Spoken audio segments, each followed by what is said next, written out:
how much driving do your customers do off-road and in town and that sort of thing? And potholes don't count as off-road, eh? Well, I think they should, because I can guarantee you that the Mazda engineers haven't developed a car line specific to South African road conditions, but hopefully those are going to improve in the short to near term.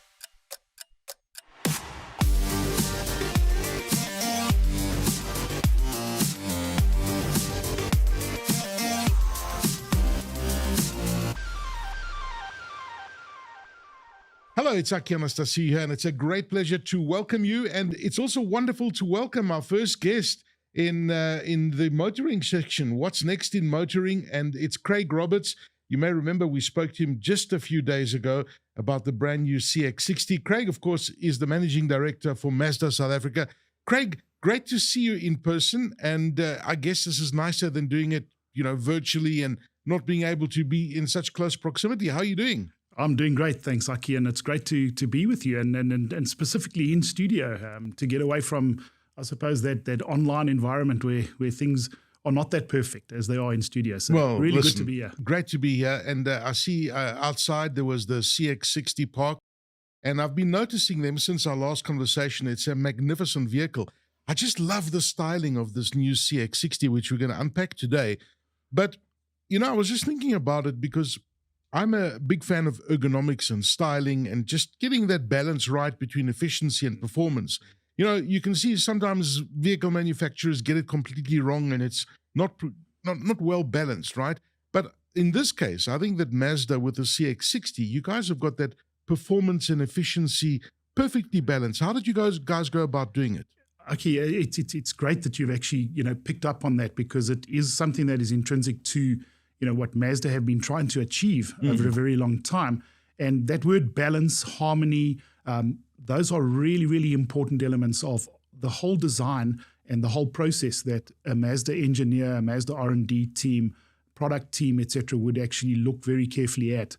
And it's that balance and I suppose balance between performance, between ergonomics, between what we call HMI, human-machine interaction, which is absolutely critical, we as Mazda believe, to the overall product that we put out there, in terms of the fact that every driver is going to actually be different and require certain differences from the vehicle that they eventually select. And we spend a lot of time in our vehicles, so we have to get that balance right. No, we do. And actually, you've traveled extensively as I have, and it's interesting when you look at the South African market, we're very much an off-road kind of SUV market. I've never seen so many kind of SUVs in one country that I've seen, anywhere else in the world. And I guess that it doesn't necessarily put you guys under pressure, but in terms of talking about performance and that sort of thing, and the general expectations that your customers will have from an SUV or the CX-60 in this case, how much driving do your customers do off-road and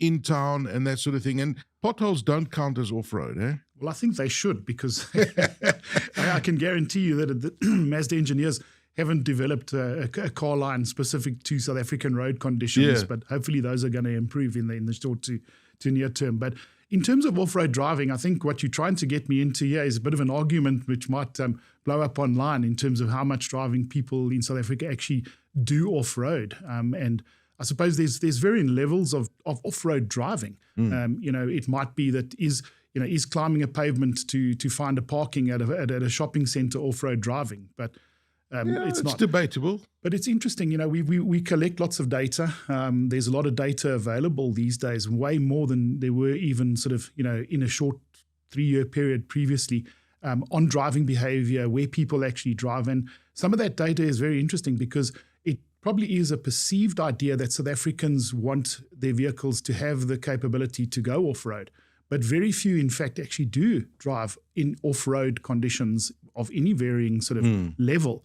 I think the last stats and the last data we looked at was that of all SUVs that we have on the road, of obviously varying off-road capacities and capabilities, only about 3% will ever end up on even a gravel road. So it's quite interesting. But I think the whole trend towards SUV is not necessarily for off-road capability, but I think it's more aligned at the size of the vehicle, the actual driving position. And comfort. For me, it's comfort. Absolutely.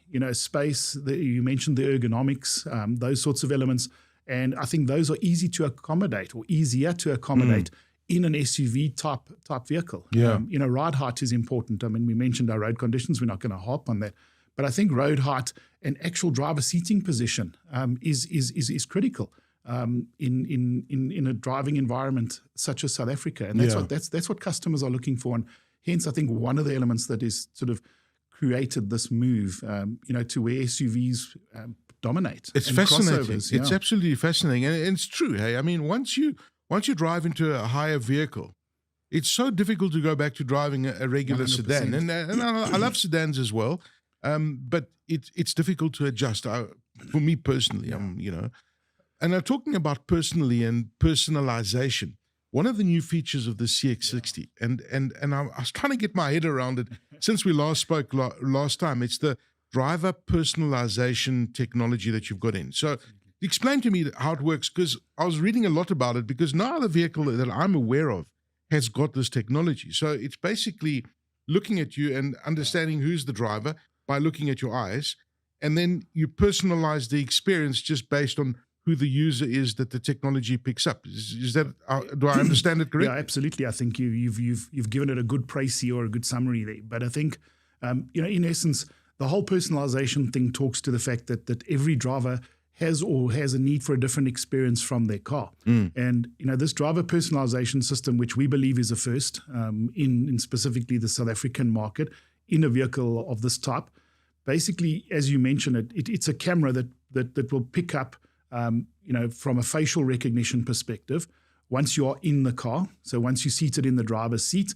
and that, just to explain a little bit further there, what the seat position will do is when the car is switched off, it will revert to a default position. In other words, the seat is not going to remain in the previous driver's position when the car is locked and you vacate the vehicle. In my instance, my wife is, and she'll kill me for this, is fairly short.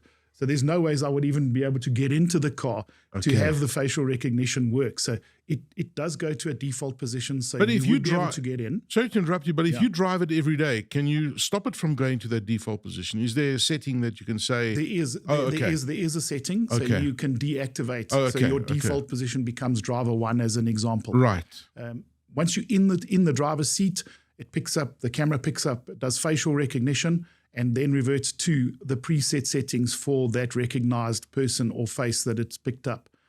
It can set, I'm told that there are over 200 settings that can actually be set. Just for the seat? For the seat, but not in the seat. The heads-up display, the steering wheel, your preference for entertainment, your preference for climate control. I can't even recall all of them. So, it certainly is 200 settings. 200 settings that can actually be made or adjusted and personalized for up to 6 drivers.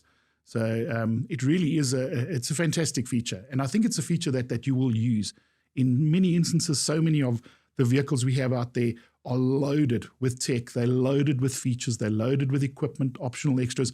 But I think each driver and each owner will probably hone in on only a few of those, and those will become, the favorites, if that's the right word. You know why I'm laughing? I'm laughing because every time somebody else drives my car, I get so irritated when I get back in. If you can change the music, the aircon set differently.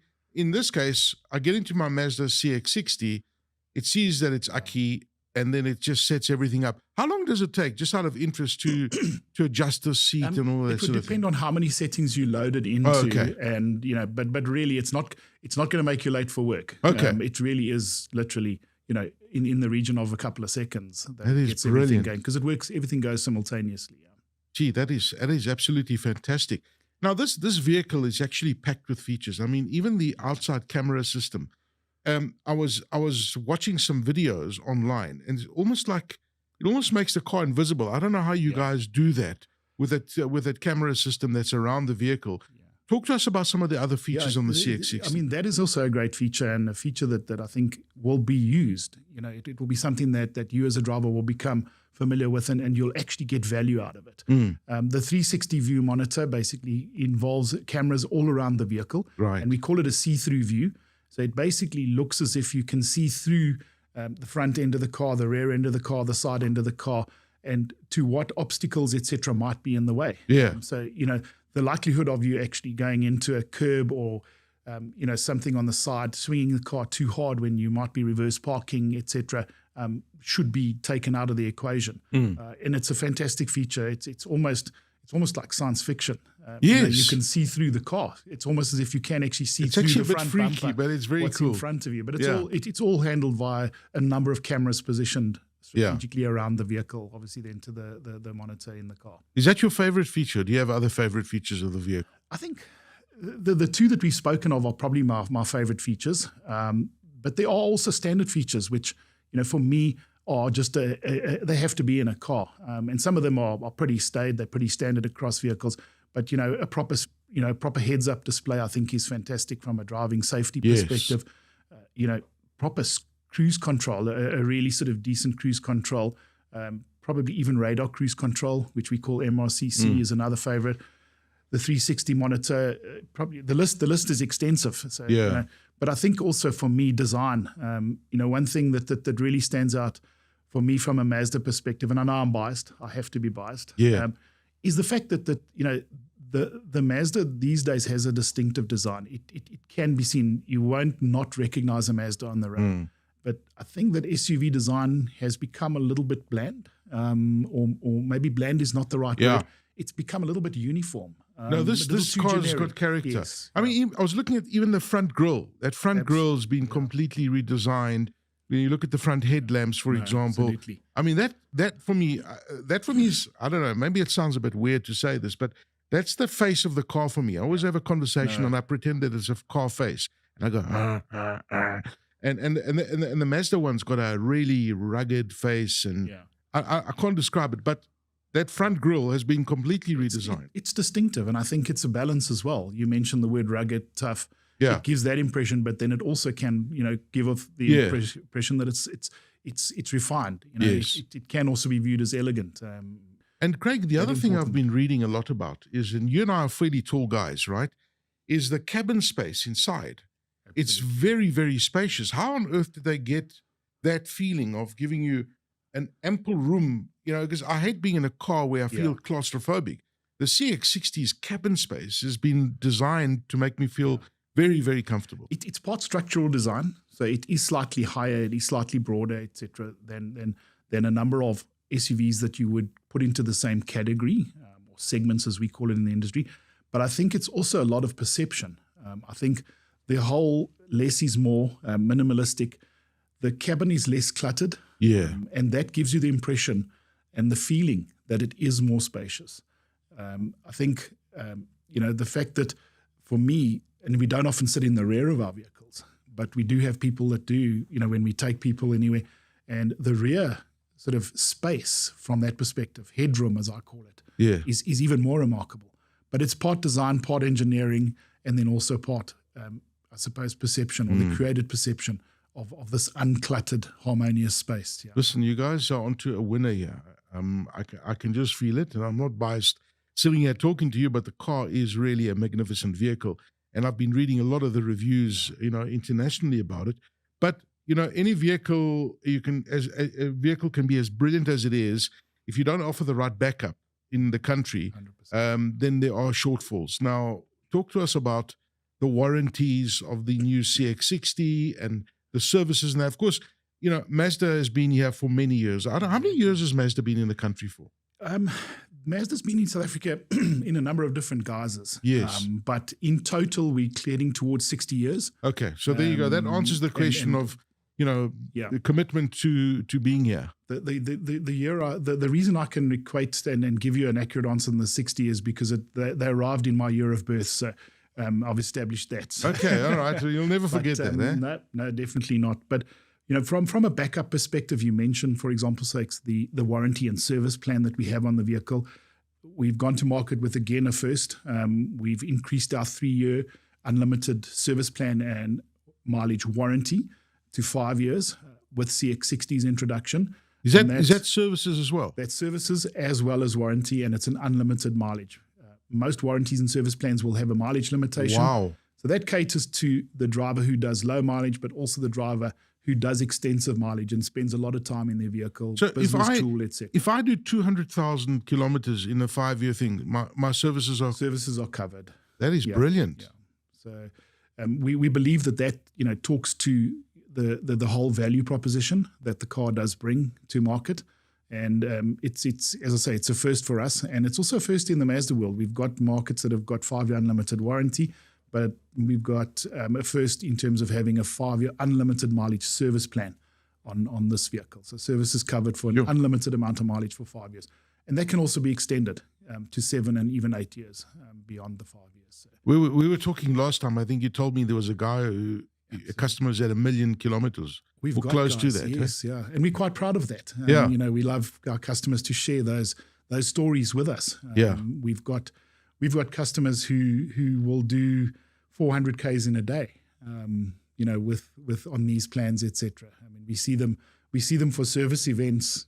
Sometimes 3 times, 4 times a year, which is completely out of the norm. Well, listen, Craig, congratulations. Before I let you go, I can't not avoid asking you the question about hybrid and electric, because everyone's talking about those vehicles as well. Is there a hybrid and is there an electric CX-60 coming eventually? Yeah. Is it in the pipeline? No, definitely in the plans. I can give you some pretty concrete answers on that. The CX-80, which is the 7-seater version of the CX-60, right, will be launched with a plug-in hybrid electric 2.5 in around about the second quarter of 2024. Put it in your diary because you're going to be here at Broad Studios telling us about that, yeah? And then I can also share with you that from a battery electric vehicle perspective, Mazda already have an MX-30 in various markets, which is a full BEV as we call it, but we will launch an SUV in mid-2026 globally, which will be a full electric SUV.